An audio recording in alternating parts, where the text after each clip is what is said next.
Marie Cinco est dans la salle. Est-ce qu'elle est bien avec nous? Oui, voilà, tout à fait. Où est-ce que vous voulez vous installer? Est-ce que vous voulez vous asseoir sur un siège avec Stéphanie? Voilà, on va vous laisser toutes les deux. Le service civique s'est beaucoup développé ces dernières années. Je crois que ça continue. Et puis, il y a de plus en plus d'étudiants qui en font, sans forcément interrompre leur cursus. Donc ça pose question. Est-ce que ce service civique permet d'acquérir des compétences? De quelle manière elles peuvent être reconnues? Voilà l'objet de cette avant-dernière séquence de notre matinée. Voilà. Alors désolé, effectivement, nous n'avons pas prévu de pause ce matin, mais voilà, je pense que j'espère que c'est assez intéressant pour que vous puissiez tenir le coup. Bon, pour ma part, j'ai bronzé grâce à vous, donc je pense que ça c'est une bonne nouvelle en habitant sur Paris. Voilà, merci infiniment d'avoir accepté de venir pendant notre conférence. Alors, le service civique est un outil qui est fortement poussé par l'État. L'État souhaite que nous utilisions le plus possible le service civique auprès des jeunes. Si vous êtes en établissement d'enseignement supérieur, votre directeur général des services vous a peut-être demandé d'accueillir vous-même des services civiques. C'est vrai que c'est un outil qui se développe énormément. Qui est lié aussi à un phénomène de société, je pense, on va peut-être pouvoir en parler. Merci encore à l'Agence du service civique de venir s'exprimer ici. Je vais vous poser une première question. Pouvez-vous nous expliquer donc ce qu'est le service civique et pourquoi il a été mis en place? Oui, bonjour à tous. Qu'est-ce que le service civique? J'imagine que vous en avez déjà entendu parler. C'est un programme d'engagement qui a été créé par la loi de mars 2010 et qui est encadré par le Code du service national et non pas par le Code du travail ou le Code de l'éducation auquel vous êtes peut-être plus familier, mais c'est bien inscrit dans le Code du service national. Il a pour vocation de renforcer premièrement la cohésion nationale et de permettre à tout jeune d'avoir un temps de mixité sociale auprès d'un organisme agréé pour réaliser une mission d'intérêt général. Voilà, cette mission peut durer 6 à 12 mois. Elle peut être faite auprès d'une structure associative, mais aussi auprès d'une collectivité et également auprès d'établissements d'enseignement supérieur. Le statut de volontaire est reconnu et valorisé par l'État. Il ouvre droit à une prestation de subsistance d'à peu près 580 € versés conjointement par l'État et par la structure d'accueil. L'État prenant en charge toutes les cotisations sociales, donc sécurité sociale, retraite, éventuel arrêt de travail, accident de travail, maternité et accident. Voilà. Et cette mission peut prendre la forme peut s'inscrire dans 9 thématiques différentes qui ont été donc définies dans le cadre du service national, avec les thématiques qui sont par exemple la solidarité, la santé, l'éducation pour tous, la culture, le sport, l'environnement, la mémoire et la citoyenneté, l'intervention d'urgence en cas de crise et le développement international ou l'action humanitaire. Donc le service civique aujourd'hui, c'est à peu près 400 000 jeunes depuis 2010. Et cette année, on devrait faire à peu près 140 000 volontaires en 2019. Merci beaucoup. Je vous donne un exemple. Moi, dans mon établissement, j'avais pris un service civique avec une vocation de vulgarisation du droit dans l'établissement d'enseignement supérieur et qui avait comme mission de faire des tutos, faire des mini-formations, informations sur ce qu'était le droit de manière globale. Et, voilà, donc c'est très intéressant. Est-ce qu'un service civique va apporter des compétences à la personne qui va en bénéficier? Alors, comme toute expérience de vie, comme toute expérience qui change de son quotidien, le service civique va effectivement apporter une expérience enrichissante aux volontaires. Même si l'objectif premier n'est pas l'acquisition de compétences, l'expérience de fait sera formative. On est bien dans une forme d'éducation non formelle, dans de la pédagogie expérientielle. Pour les volontaires qui partent à l'étranger, on parle de mobilité apprenante. Donc on est bien dans une expérience qui apporte des compétences et qui apporte un savoir-être qui est fortement reconnu, notamment par les recruteurs.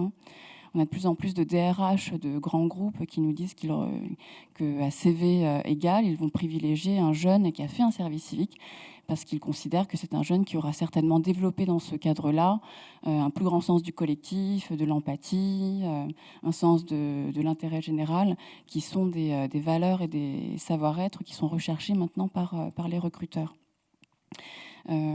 Toutefois, la question de la compétence est bien posée dans le cadre du service civique, puisque la structure qui accueille le volontaire doit non seulement l'accompagner dans la réalisation d'une mission d'intérêt général et qui a pour vocation pour le jeune d'enrichir son expérience de mixité sociale et de grandir en tant que citoyen. Mais cet organisme d'accueil a aussi une autre responsabilité qui est d'accompagner le jeune dans sa réflexion relative à son projet d'avenir. Donc le projet d'avenir, c'est l'étape qui va suivre le service civique pour le volontaire.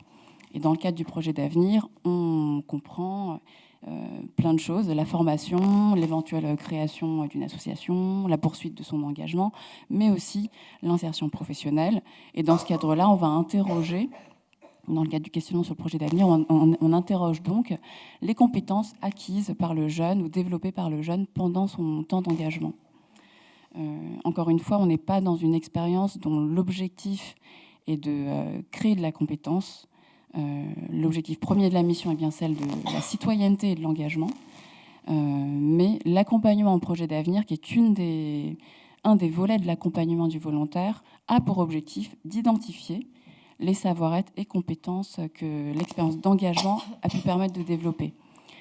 Donc ce raisonnement est un peu alambiqué, mais c'est vraiment un raisonnement qui est déterminant de bien comprendre pour distinguer la nature de la mission, qui est une mission citoyenne, et la nature de l'accompagnement au projet d'avenir, qui est de questionner les compétences qui pourront être valorisées, notamment dans le parcours académique.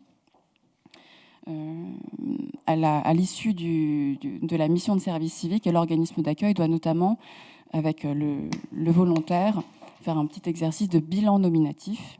Donc, c'est un document formel qui est conçu par l'organisme d'accueil et le jeune, qui permet d'identifier, noir sur blanc, les compétences et savoir-être acquis, et qui doit être remis au volontaire. Et c'est notamment sur la base de ce bilan nominatif que le volontaire pourra, s'il le souhaite, dans le cadre de son parcours académique, obtenir une valorisation. Alors, non, je pense que vous vous en rendez compte si vous travaillez dans les établissements d'enseignement supérieur, mais nous avons des formations de très haute qualité, et donc j'ai découvert vraiment de plus en plus que les employeurs vont plus regarder les expériences que les étudiants auront à côté de leur cursus que parfois même le cursus lui-même. C'est-à-dire que nos cursus français sont tellement reconnus qu'en fait, les employeurs savent que ce sont des cursus de très bon niveau et ils vont aller regarder ce sur quoi les jeunes auront acquis d'autres expériences. Alors, un étudiant peut-il faire un service civique à la place d'un service militaire qui s'appelle donc désormais le SNU, le service national universel? Alors en fait, le SNU, donc le service national universel, qui est en cours d'expérimentation, comprend plusieurs phases. Et l'une de ces phases, qui est la phase 3, peut prendre la forme d'un service civique. En fait, les deux premières phases sont des phases obligatoires et qui sont inscrites dans le temps de la scolarité du jeune. La première phase étant une phase comment on appelle ça de séjour de cohésion collective qui a lieu à l'année des 16 ans, 16-17 ans. Et la deuxième phase étant la phase de mission d'intérêt général qui peut prendre la forme de 84 heures d'engagement perlé sur une année, donc dans l'année qui suit l'année de troisième, ou 15 jours d'engagement auprès d'une structure associative ou d'une collectivité. Ça, c'est vraiment on va dire le tronc commun obligatoire pour les jeunes de 15 à 16 ans. Donc, concernant les étudiants, qui a priori sont plus âgés que 15 ou 16 ans, ils seront plutôt concernés par la troisième phase du service national universel et qui peut donc prendre la forme d'un dispositif d'engagement existant. Donc soit le service civique qui nous intéresse, mais aussi un engagement auprès des pompiers ou du bénévolat associatif ou un volontariat international, sous la forme actuelle de ces dispositifs. Donc effectivement, un étudiant pourra tout à fait faire le choix de faire un service civique pour effectuer cette phase 3 de son SNU. qui doit être faite d'ailleurs dans le cadre d'une césure. Oui, voilà, c'est ça, tout à fait. Alors, autre question, est-ce que le service civique peut être valorisé dans le cursus et comment ? Donc, comme je l'indiquais tout à l'heure, la question des compétences acquises dans le cadre du service civique est une question qui se pose vraiment et qui incombe aussi à l'organisme d'accueil dans le cadre du bilan de la mission de mettre en évidence avec le volontaire. Donc le Code de l'éducation prévoit que les établissements puissent valider les expériences acquises dans le cadre d'un engagement citoyen réalisé par les étudiants, quelles que soient, plusieurs formes sont prévues, notamment celle du service civique. Et depuis 2017, cette reconnaissance-là a été précisée dans ses modalités par une circulaire que vous connaissez sans doute, portant donc sur la reconnaissance de l'engagement des étudiants. Donc, cette circulaire précise que l'engagement en service civique peut être reconnu sous la forme de crédit d'enseignement, mais aussi sous la forme de l'attribution d'unités d'enseignement, sous la forme d'un bonus appliqué sur la moyenne générale sur proposition du jury, voire sous la forme de dispense d'enseignement ou de stage. Je voudrais juste passer 5 minutes, un petit temps sur la question du stage, puisqu'on constate que depuis le début du service civique, il y a une forme d'amalgame qui s'est installée dans l'esprit des étudiants et peut-être aussi dans l'esprit des universités. On a régulièrement des organismes d'accueil, donc les associations, les collectivités qui accueillent les volontaires, voire les établissements qui accueillent les volontaires pour réaliser une mission de service civique, qui nous demandent, qui nous font part de la demande d'étudiants qui viennent les voir pour faire un stage en service civique. Donc, ils leur demandent donc de faire les deux en même temps, ce qui n'est pas possible. Le Code du service national précise bien qu'une convention de stage ne peut pas être signée avec un organisme qui signe par ailleurs une convention, un contrat d'engagement de service civique avec une même personne. Donc il y a vraiment cette confusion qui s'est installée. Pour autant, il y a bien une articulation possible entre l'engagement de service civique et le stage, mais qui se fait de manière coordonnée dans le temps, avec d'abord l'engagement de service civique, qui doit faire l'objet donc de ce bilan nominatif dont nous avons parlé tout à l'heure, qui permet donc à l'issue de la mission de mettre en avant les compétences savoir être acquises par le volontaire. Et donc c'est fort de ce bilan-là que l'étudiant, de retour dans sa formation académique, pourra demander à faire valoriser ses acquis de l'engagement dans le cadre de sa formation. Et ça peut éventuellement prendre la forme d'une dispense de stage. Mais la dispense de stage éventuelle, qui est donc décidée par l'établissement, ne peut intervenir qu'a posteriori de l'engagement de service civique, si tant est que l'engagement de service civique et le bilan nominatif qui en aura été fait permet de démontrer que les compétences qui auraient pu être acquises dans le cadre d'un stage l'ont bien été dans le cadre de ce service civique, et que ces compétences sont bien cohérentes avec le projet pédagogique de la formation dans lequel l'étudiant est inscrit. Oui, tout à fait. Donc ça rejoint la dernière question, c'est-à-dire qu'on doit bien apprendre à distinguer le service civique d'un stage, d'un volontariat, d'un bénévolat. Ce sont des choses qui sont distinctes. Tout à fait. Tout à fait. J'aurais dû peut-être vous diffuser la diapo d'un tableau que nous avons fait à l'agence pour distinguer service civique, emploi d'avenir, stage et apprentissage, qui diffèrent par leur nature, leur objectif, leurs bénéficiaires et le rôle de l'organisme d'accueil. Donc, dans le cas du service civique, l'objectif de l'engagement est bien une expérience de citoyenneté et d'engagement citoyen, alors que dans le cadre du stage, le stage constitue un outil de formation, ce que n'est pas le service civique. Donc on est bien sur des objectifs qui sont bien différents.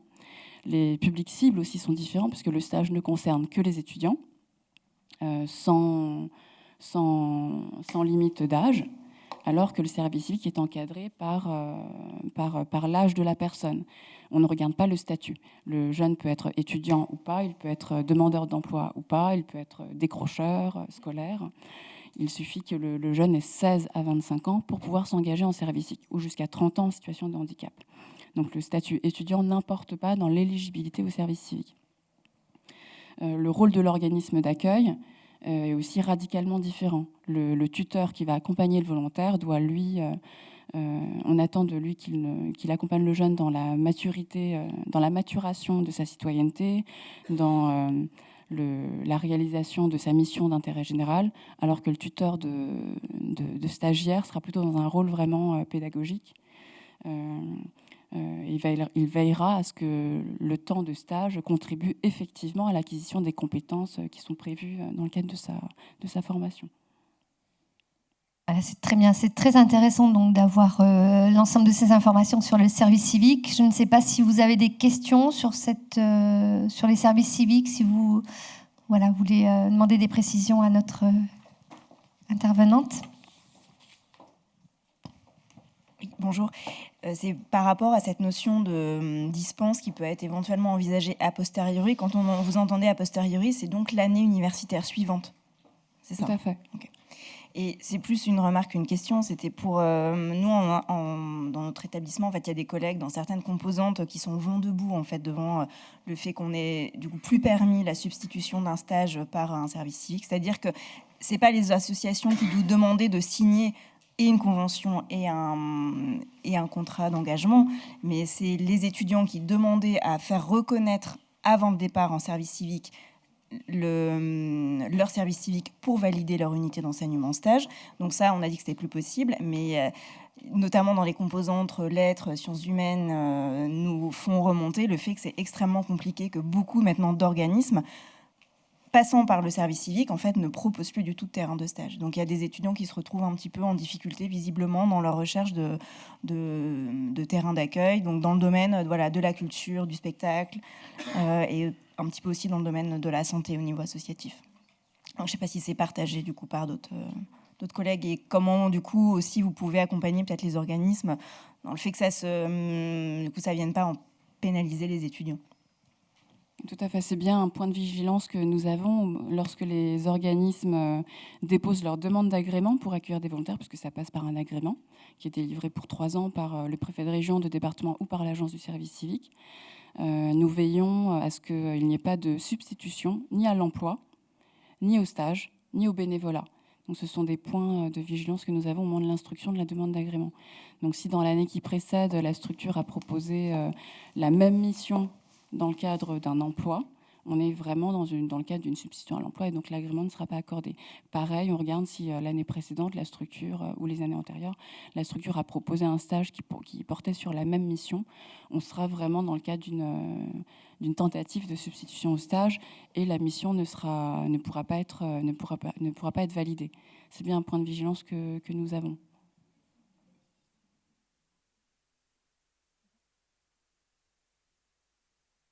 Pas d'autres questions ? Bon, écoutez, nous allons remercier notre intervenante d'être venue nous expliquer les aspects sur le service civique. Merci.